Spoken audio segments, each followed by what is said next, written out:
Suara sirine mobil polisi terdengar pada malam itu.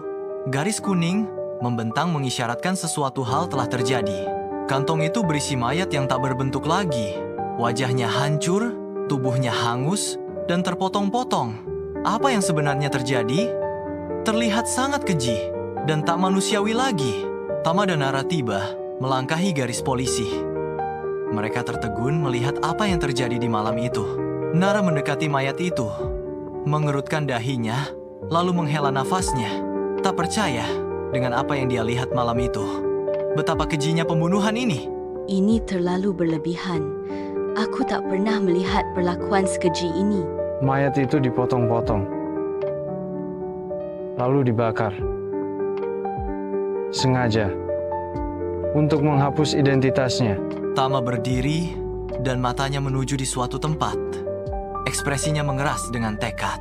Dia mengarahkan lensa ke sesuatu yang menarik perhatiannya. Mari kita lihat apa yang ingin dikatakan orang mati. Melalui kameranya, Tama melihat sosok bayangan gadis yang ketakutan. Matanya yang lebar memantulkan ketakutan murni.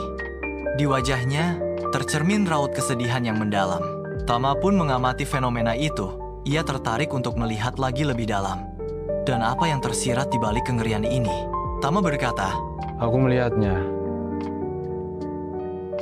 Dia di sana. Aku tak mengerti apa yang kau katakan. Nanti kau akan mengetahuinya. Ikuti aku. Mereka pun beralih semakin dalam ke hutan.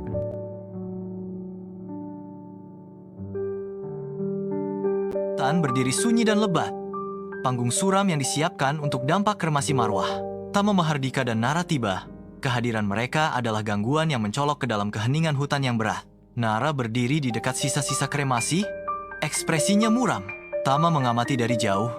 Lensa kameranya menangkap pemandangan yang menghantui. Kabut kehijauan samar-samar muncul di sekitar kakinya, berputar ke atas seperti asap halus. Napasnya menjadi tersengal-sengal, matanya membelalak, sekarang kosong dan asing.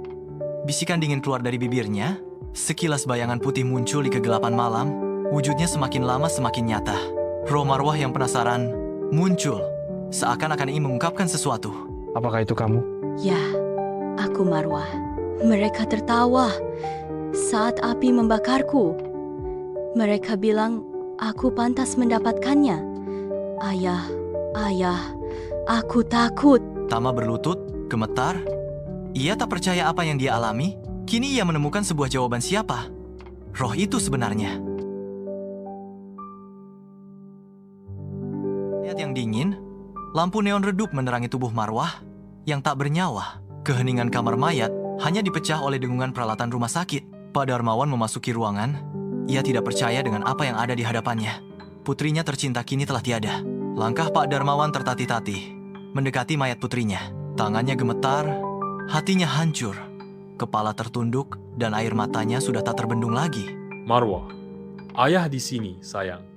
Ayah sangat menyesal. Ayah tidak bisa melindungimu. Dia memandangi tubuh itu, ekspresinya tidak terbaca. Kemudian, dengan dingin namun penuh ketakutan, dia berbicara. Dia sudah pergi. Orang mati tidak bisa kembali.